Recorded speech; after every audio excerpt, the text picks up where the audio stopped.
Olá, como vão vocês? Tudo bem? Bem-vindos aqui a mais um vídeo do nosso canal Livre-se de Crenças Limitantes. Nesse vídeo eu quero começar a contar para vocês um pouquinho da minha história dentro da organização das Testemunhas de Jeová. Por que é importante gravar um vídeo com esse conteúdo? Porque quando nós abandonamos essa organização, você não tem o direito de apresentar para as pessoas a sua história, a sua versão dos fatos. Elas são instigadas e orientadas a acreditar única e exclusivamente na versão que é apresentada pelos anciãos da congregação. Então você é sempre estigmatizado, sempre tratado como um pária, como uma pessoa que não merece consideração. Essa é bem a verdade. Então, fazendo uma introdução à minha história, eu quero falar um pouquinho para vocês como foi que eu conheci as Testemunhas de Jeová. Aí depois eu vou contar um pouquinho da minha história dentro da primeira congregação que eu frequentei, que foi a congregação Vila Virgínia de Ribeirão Preto. Eu quero pedir encarecidamente para os irmãos de Ribeirão Preto, especialmente agora da congregação Vila Virgínia, os antigos que me conhecem desde quando eu era novinho, antes de eu me batizar, depois que eu me batizei, que eu me tornei servo ministerial, o zelo, o amor que eu demonstrava pela congregação, pelos irmãos e por Jeová. Eu quero que vocês venham aqui e desmintam se o que eu vou falar aqui é ou não verdade. Eu deixo vocês à vontade para fazer isso, tá? Então já fica desde agora o desafio lançado nesse sentido para vocês, tá bem?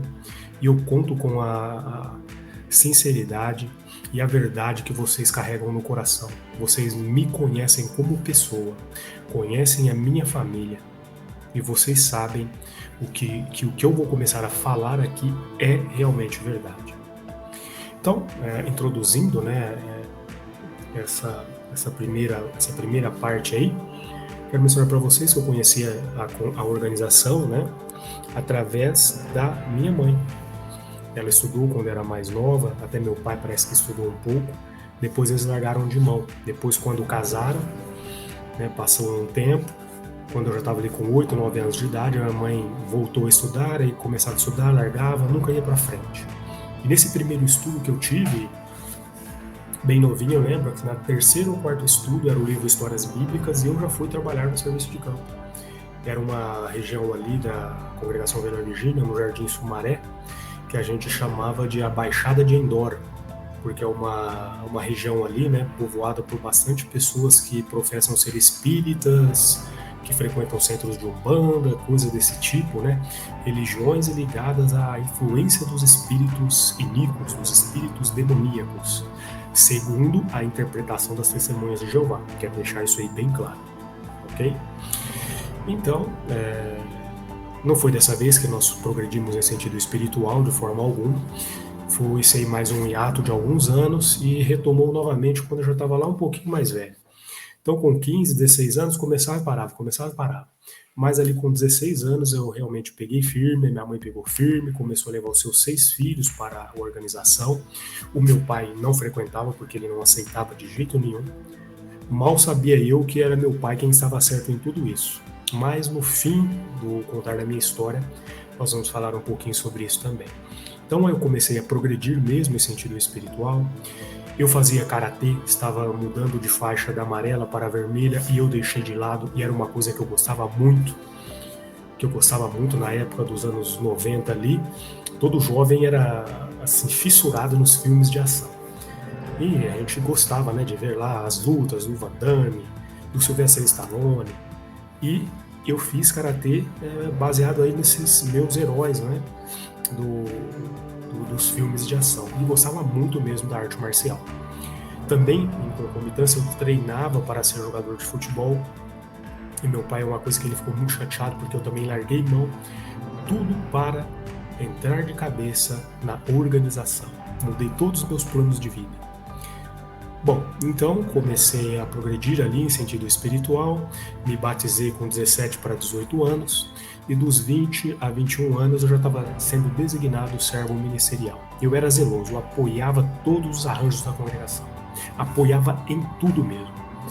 Fui designado até de uma forma surpreendente. Eu lembro até hoje, quando o irmão que me falou que ia ser designado chegou para mim, ele sozinho. Naquela época era assim.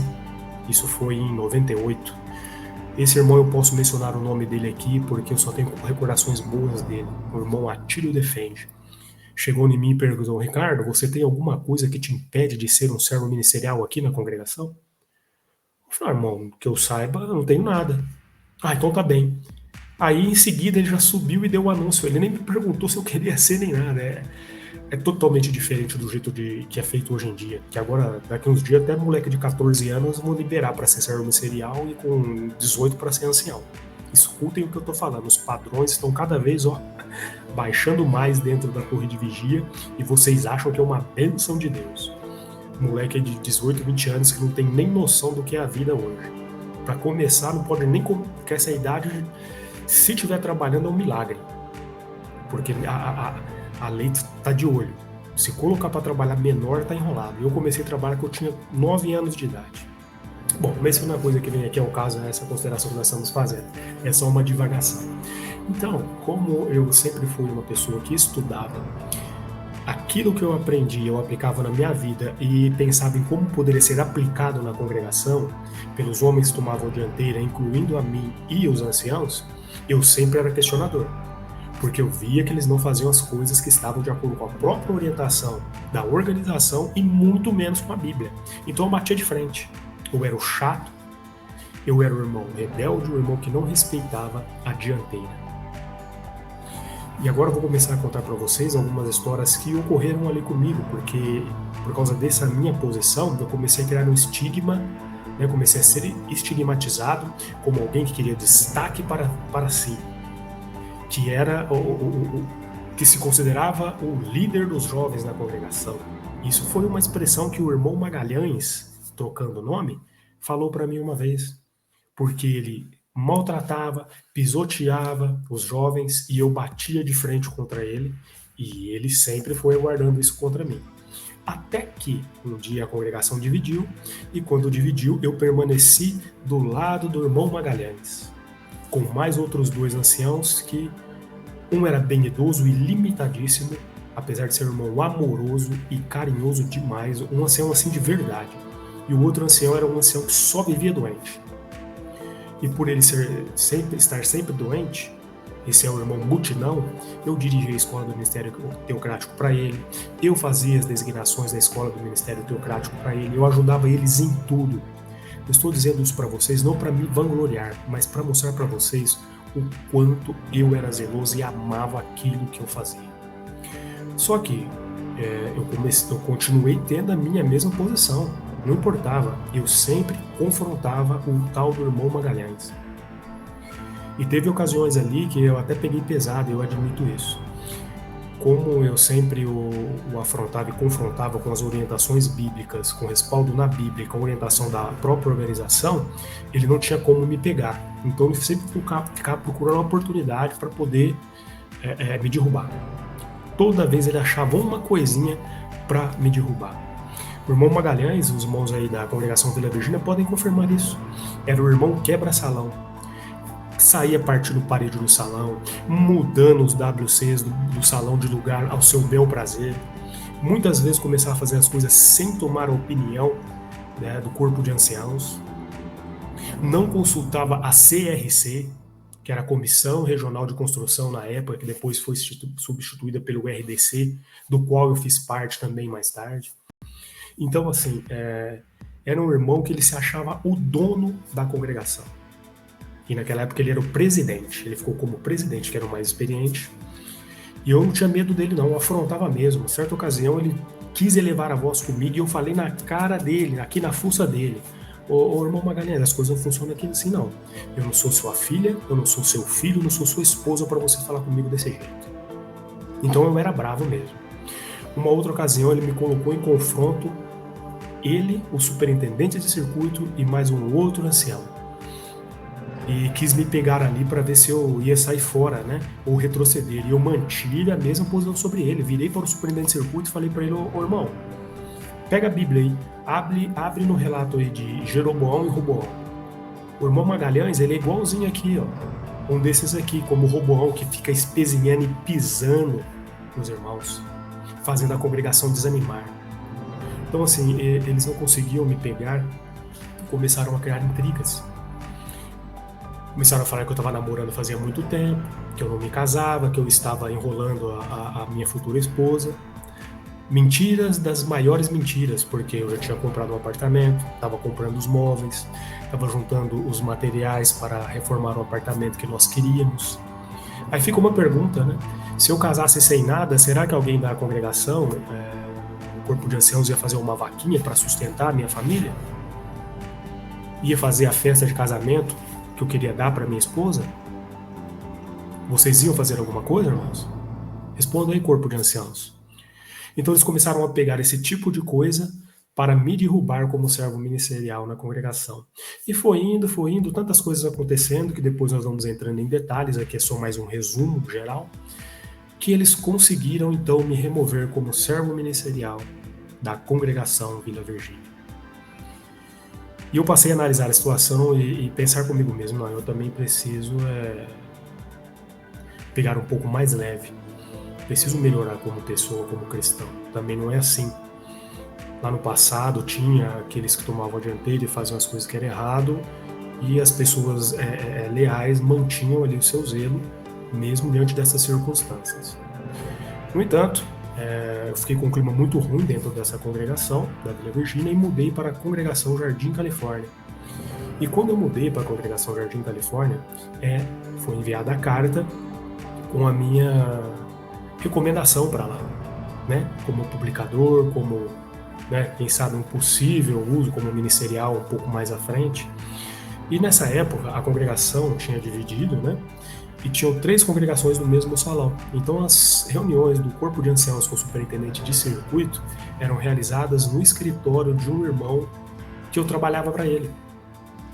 Numa dessas reuniões aí, eles provavelmente citaram o meu nome para ser recomendado como ministerial e usaram a carta que veio da congregação Vila Virgínia. Quando eu cheguei na segunda-feira, essa carta estava em cima da minha mesa. Como estava com o meu nome, eu li a carta. Eu vou falar para vocês como esses anciãos da congregação Vila Virgínia, irmão Butinão, quem é da Vila Virgínia sabe de quem eu estou falando, o irmão Magalhães, vocês também sabem, e o irmão Chico Lorota. 3 irmãos da pior espécie e mentirosos. Eles colocaram nessa carta que eles me deram o prazo para recorrer da decisão deles, né, da minha remoção, de 7 dias, e eu não entreguei a carta minha, discordando da remoção. Aí eles me deram mais 7 dias, 15 dias no total, e eu não fiz, né? E com isso demonstrei que eu não estava me importando ali e que eu acatava a decisão deles. Mas é uma mentira. Magalhães, Butinão e Chico Lorota, venham aqui e falem se é mentira. Eu entreguei a carta nas mãos do irmão Butinão antes de vencer o prazo de 7 dias, que é o prazo básico que a organização dá quando acontece uma coisa desse tipo. Se for mentira, venham aqui e falem que é mentira. Então, a partir daí, eu comecei a abrir os olhos e despertar para as mentiras dessa organização. Foi aí que eu vi que tudo que eles pintam, que é designado por Espírito Santo, esses homens, é nada, é tudo mentira. São todas recomendações humanas. Então, essa foi a primeira parte que eu queria considerar com vocês, um pouquinho da minha história. Então, isso foi o que aconteceu ali, em resumo, comigo lá na congregação Vila Virgínia. Nos próximos vídeos nós vamos detalhando um pouquinho mais a respeito disso. E quero agradecer a vocês, pedir para que curtam, comentem, compartilhem, ativem o sininho para receber todas as notificações. Vamos ajudar para que esse vídeo chegue a mais pessoas, isso é importante, porque, como eu disse no começo, lá dentro nós somos estigmatizados, não temos direito de resposta, os irmãos não têm direito de saber a nossa versão dos fatos. Então é importante que seja apresentado para que as pessoas conheçam também. Eu agradeço a vocês de todo o meu coração, muito obrigado e até o nosso próximo vídeo.